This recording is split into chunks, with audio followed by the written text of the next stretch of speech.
Right? So hilal, in accordance also to the linguists in the language of the Arabs, is hilal only if it is of a day at least or 2 nights old after its birth.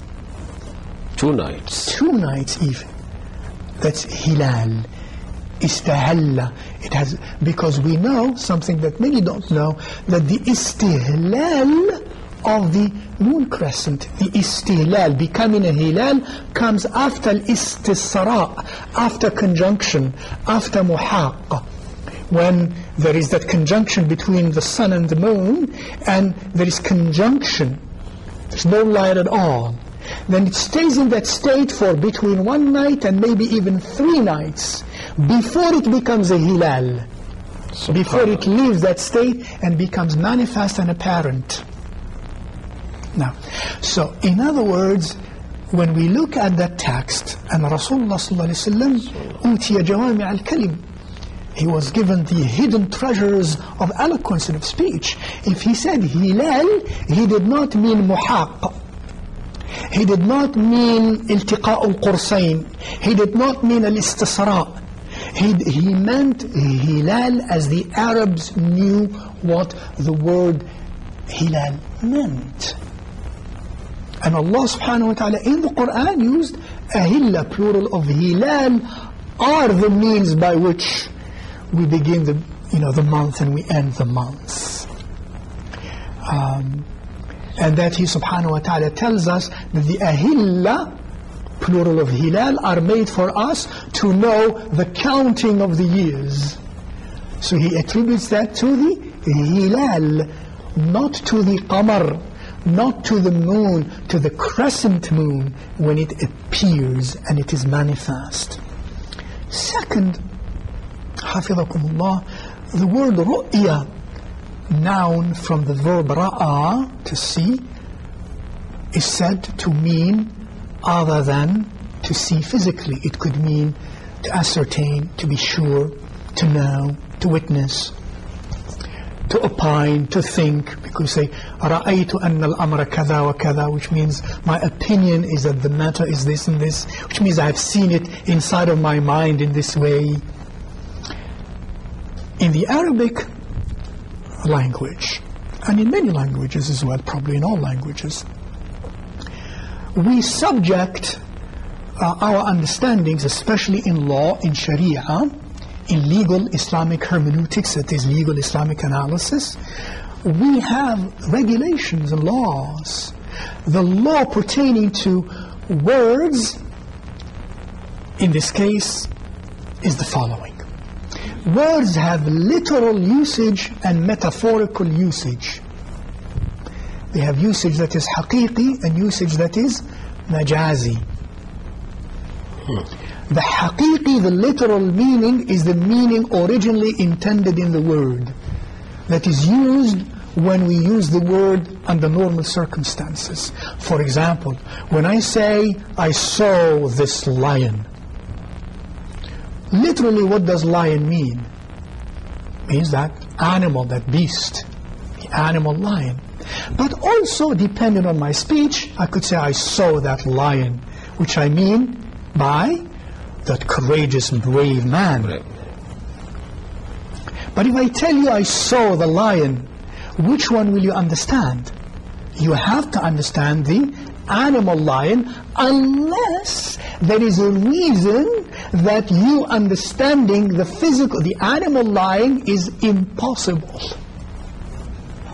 So the ulama of law have said, and it's very reasonable and very logical, that we do not move from a literal meaning of a word in its usage to a metaphorical meaning of its usage until and unless it is impossible to understand it in the literal sense. And that there is a reason why. So they call that reason qarina. And that there is a correlation between the metaphorical meaning and literal meaning. In the example I gave you of lying, the correlation being courage and power and bravery. So I'm just not going to move from a literal meaning to a metaphorical meaning without that relationship and without a qarina. In this case, to understand the text of Rasulullah sallallahu alaihi wasallam, that ra'a means physically ra'a, literally ra'a, is not impossible. It's actually the norm. And there is no reason why, there is no compulsive reason, necessary reason to change from that. To say ra'a does not mean to see in this text, but it means to ascertain and to be sure. That's possible, but not in this case, because there is no reason why, and it is not impossible to understand. I repeat, it is not impossible to understand that ra'a here means literally ra'a, to see, physically to see. If in this room here I said, the lion entered, we are in the middle of a big city. It's not a jungle, it's not a zoo. There are no lions around that we know of. These are qara'in, these are circumstantial evidence. That when I say to you, oh, the lion entered, you are going to say it's impossible that it is a physical lion because where we are and this and this and that. So you would say, well, he meant probably a brave man. Sure. And those are qara'in. In this case, there is no qarina. There is no reason why it becomes impossible for ru'ya, sighting, to mean physical sighting. So that's one of the fallacies in the arguments. That should be enough, but there are more.